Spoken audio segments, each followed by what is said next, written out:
Coming up tonight, the House releases an impeachment report detailing President Donald Trump's wrongdoings towards Ukraine. A tragic snowmobile accident takes the life of a Campbell Hall man following this year's first big snowfall. And Newark is suing New York Mayor Bill de Blasio for a new homeless policy. WTOP 10 Nightly News starts now.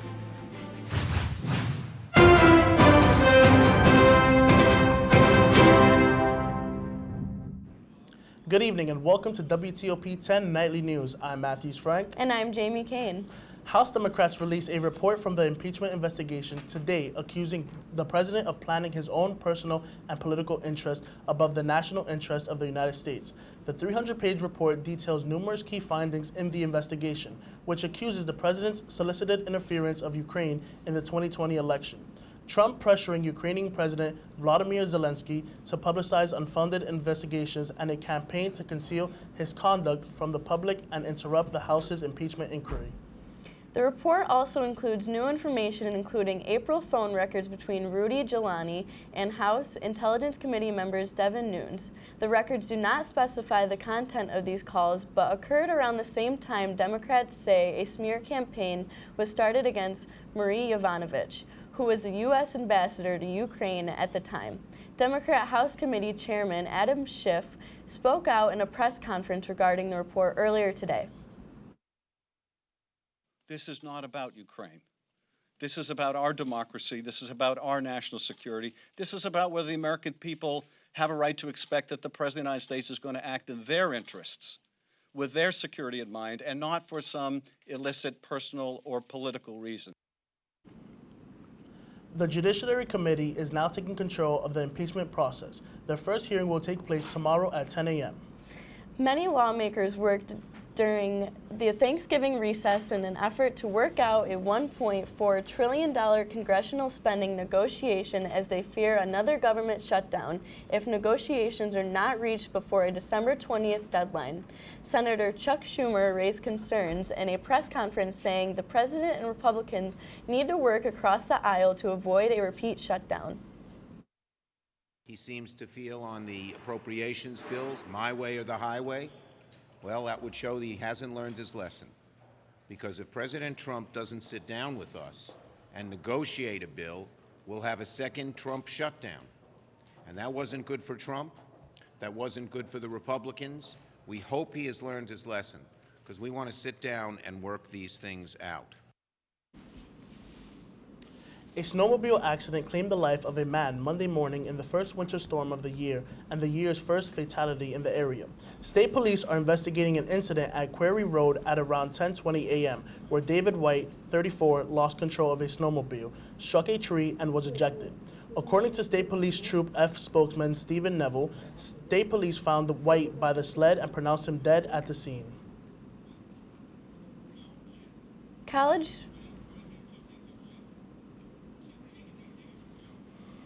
students across the state got a snow day on Monday as classes for many universities, including SUNY Oswego, were canceled. The cancellations come as the snowstorm hit while many students were traveling back to school after the Thanksgiving break. Syracuse University canceled classes for the fourth time in the school's history on Monday, even though the Syracuse area was being plowed around the clock. However, Nazareth College received backlash for not canceling classes due to the dangerous weather conditions. Now let's take a look at the weather with Storm Team 10 meteorologist Bethany Strong. Thanks, guys. And right now we're looking at our accumulated snowfall we had from this weekend's snowfall event. So right now we have Oswego had 5.6 inches of snow, whereas we move into and west of the state, Albany had around 21 inches. So we are luckily on the lighter side of that snow event. Coming up after the break, I'll have your full forecast along with some tips and tricks for how to be prepared for a snow incident like this past weekend. Back to you guys. Governor Cuomo signs a bill which establishes new training standards for therapy dogs in New York. The legislation includes best practices and new guidelines for assessment training, risk management, and animal welfare. The dogs provide an incredible service and have new positive effects on the emotional well-being of people. They are trained to respond positively to others and their surrounding environment under the guidance and direction of their handler. Governor Cuomo signed the Letitia James program bill that protects tenants from landlord harassment. The new law prevents landlords from creating unsafe, disruptive, or uninhabitable conditions in order to phase tenants out of their homes. The law previously only protected tenants with physical injuries. Attorney General Letitia James said in a statement, quote, "For far too long, unscrupulous landlords have gotten away with subjecting rent-regulated tenants to dangerous and inhumane conditions in an attempt to force them out of their homes. Today, that changes. Landlords who break the law will be convicted of a Class E felony." Members of the Lumina Independence Power Plant, a subsidiary of Vistra Energy, recently presented the United Way of Greater Oswego County with a donation of non-perishable food items collected during the month of November. Lumina's continued efforts to the United Way supports the impact area of ending hunger across Oswego County. Last year alone, United Way funded agencies provided more than 150,000 meals throughout the county. The boxes of collected food items were given to Pulaski Community Cupboard. New York State is aiming to stop porch pirates with a new law. The legislation was introduced by Senator Daphne Jordan on Monday to prevent people's packages from being stolen off their porches. The law would make the offense a nonviolent felony in New York State. But Gates Police Sergeant James Coughlin believes that this law change will not stop porch thefts in New York State. The new law will increase jail time that people could face for stealing the packages. Newark is taking New York City Mayor Bill de Blasio to court to stop a controversial program which sends homeless families to live in often inhabitable conditions. The inhabitable conditions include no heat, no water, collapsed ceilings, or mice infestations. It has been reported that at least 14 families were placed in 8 properties that were legally rented. Families were being rushed to move into apartments and were being moved away from New York City to New Jersey. Newark is seeking a temporary restraining order against Bill de Blasio administration. Coming up later tonight, Kamala Harris drops out of the 2020 presidential election. More on her reasoning for her ending her campaign and what this means for Democrats. And a U.S. Marine is charged for smuggling guns into Haiti. Why he says Haitian civilians need to arm themselves. We'll be right back.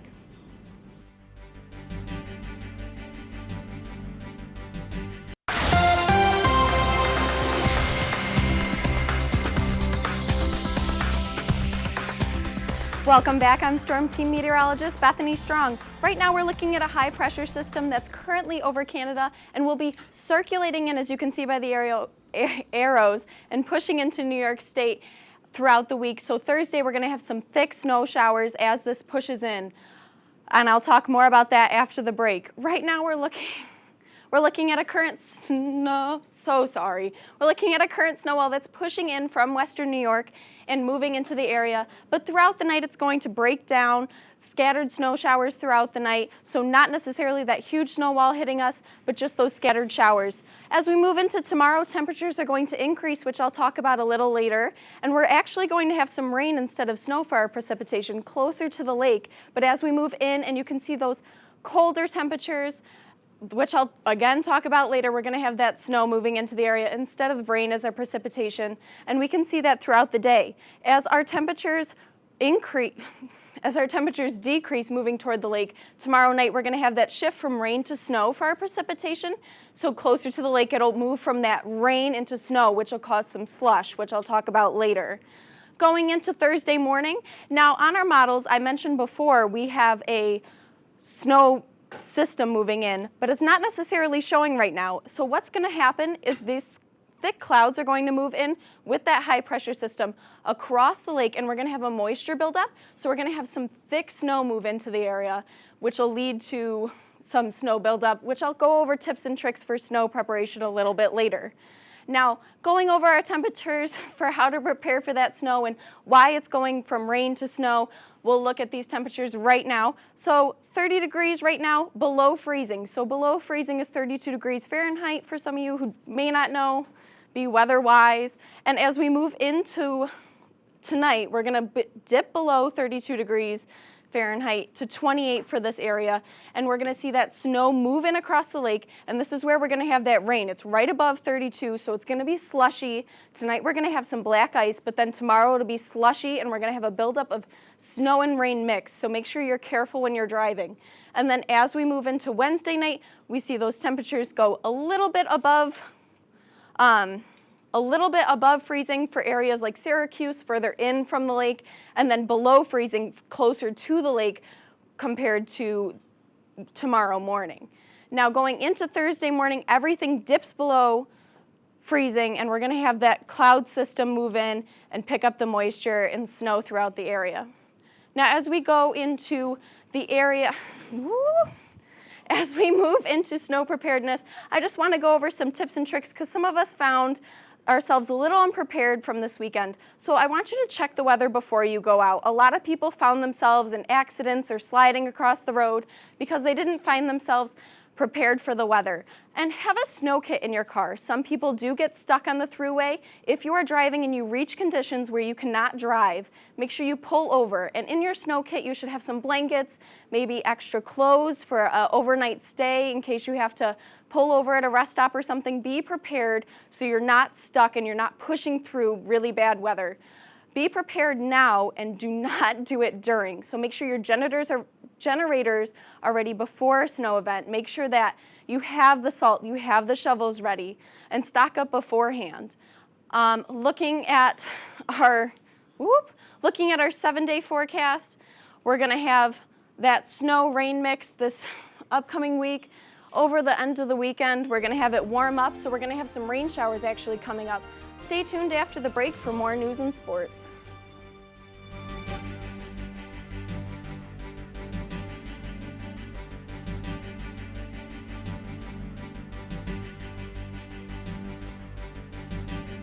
Welcome back to WTOP 10 Nightly News.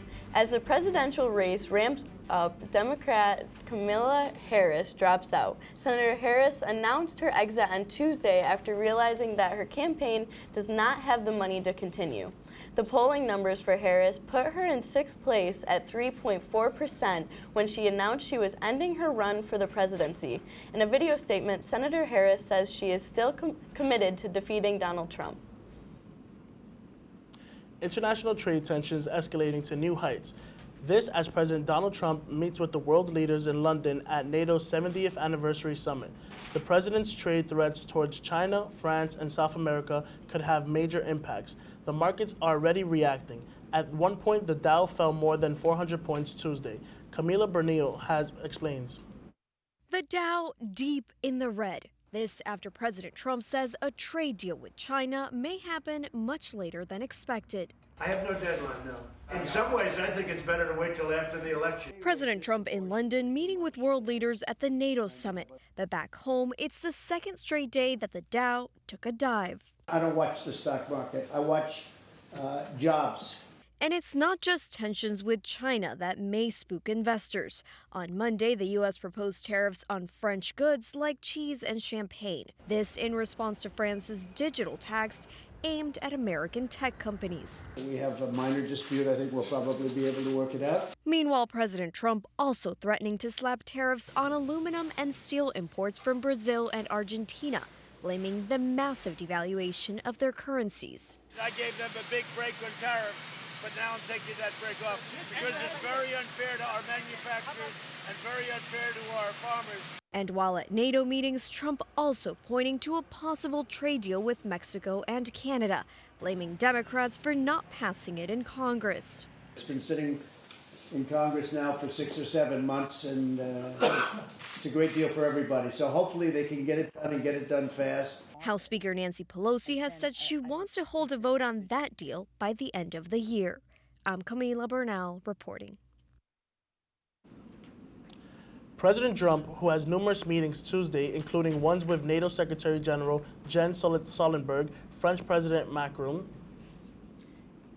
A U.S. Marine is charged with smuggling firearms into Haiti. Jacques DeRosso, who is currently an active duty Marine, reportedly smuggled 8 guns into Haiti on Veterans Day.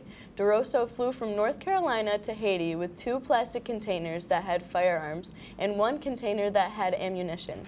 He reportedly bought 5 of the 8 firearms. DeRosso said he wanted to teach the Haitian Army marksmanship to help deal with the thugs that are causing chaos in Haiti. A dangerous typhoon hits the Philippines, killing 4 people. Typhoon Kamari landed on Monday night. The storm has winds that repeatedly go up to 130 miles per hour. 2 of these deaths were from the typhoon occurred from when a roof of the victims collapsed on top of them, and the other 2 deaths happened when trees fell on top of the victims. Ninoy Aquino International Airport and schools were closed due to the impending weather. Environmental activist Greta Thunberg is ready to continue her fight to stop climate change. Thunberg, who is 16, made international news for her solo protests outside the Swedish parliament and for starting a global conversation about climate change. Thunberg said that she is energized after her 20-day voyage across the Atlantic and is ready to speak at the COP25 in Madrid, which has over 200 countries attending.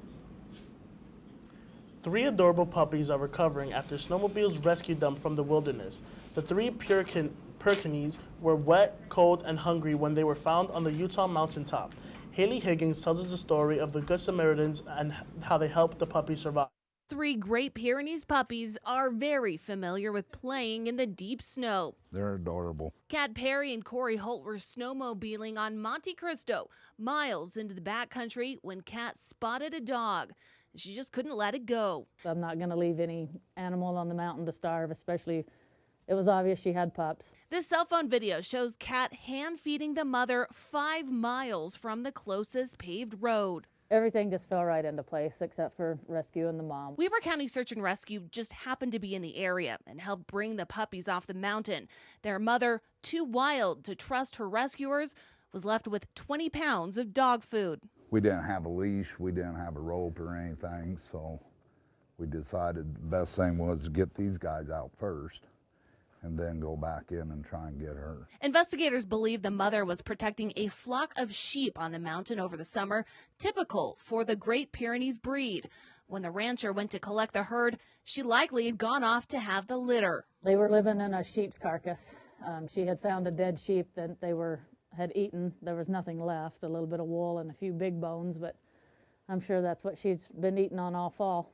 2 boys and a girl survived, likely from a much larger litter. The pups were cold and they were shivering and wet and just a little ball of ice. Now the couple is considering keeping one of the pups they've named Polar as volunteers still search for their mother. The puppies will be adopted out through a Great Pyrenees rescue group out of Montana. Reporting in Weber County, Haley Higgins, Fox 13 News, Utah. The sheriff's office was not able to rescue the mother as they did not have the rope or a leash to capture her.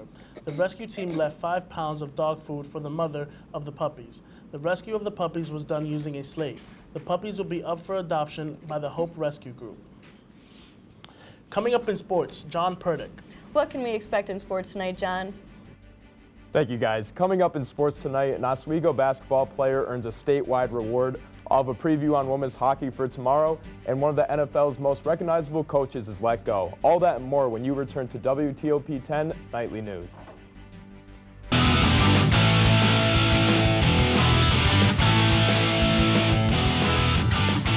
Welcome back to WTOP 10. I'm John Purdick with your sports update. Let's get right into it.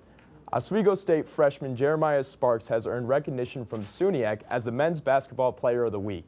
Against Nazareth College, Sparks contributed 25 points and 11 boards to the Lakers' 77-73 road victory. The Jordan, New York native was a big part of the second half when he scored 11 straight points. Watch out for Sparks and the Lakers as they will try to keep the undefeated season alive when they travel to Brockport Friday to grab that 5-0 record. Over to the ice, the women's hockey team is set to host the Cortland Red Dragons tomorrow night at the Moreno Campus Center Arena. To continue the 2-game winning streak, the Lakers will have to regroup after the Thanksgiving break and capitalize on their 2 victories against Canton and Potsdam. The last time these 2 teams met, they played a game that ended 3-3 in a tie with similar stats in shots on goal and face-off wins. This will be a fight for both teams as the puck drops at 7 p.m. In the big sports news today, the Carolina Panthers have fired head coach Ron Rivera today, as the team's owner says it was the best decision for the team. Rivera was the Panthers head coach for 9 seasons and appeared in Super Bowl 50. With his coaching abilities up for grabs, a likely landing spot could possibly be the New York Giants. Giants general manager David Gettleman spoke highly of Rivera in their 4 seasons together, and with coach Pat Shurmur's 2-10 record, the name Rivera could be back in the Big Apple. And in hockey, Islanders' Jordan Eberle has ended the 14-game scoring drought with 2 goals against the Detroit Red Wings. With the Islanders winning this one 4-1, the team was able to overcome several injuries and take advantage of scoring chances. The New York scored twice in the past period after a goal assisted by Matthew Barzal and a penalty kill beating goalie Jonathan Bernier to the net. The Islanders are in 2nd place in the Metropolitan Division with 18 wins. Their next opponent is tonight at Montreal. And we have Monday Night Football on Tuesday Night News. Here's how it went down last night. With the Seahawks and Vikings over in Seattle, Russell Wilson is back in the shotgun in the 2nd quarter, 5:17 left. The ball gets deflected, bounces off a helmet, and Jennings will return it all the way home. One-way ticket to the end zone. The Vikings are trailing at this point. Wilson throws the long ball to David Moore, who goes all the way to the end zone. 27-17. TikTok Dance Squad is out here. It's getting jiggy. Russell Wilson goes screen pass to Rashad Penny, who makes a move up past the 5-yard line and into the end zone. Seahawks think they got this one all in the bag. Vikings on the move. Kirk Cousins throws a little top pass to Rudolph with a one-handed catch. That was sweet.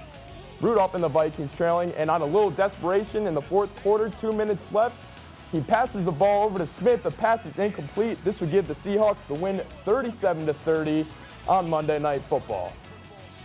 What a great game.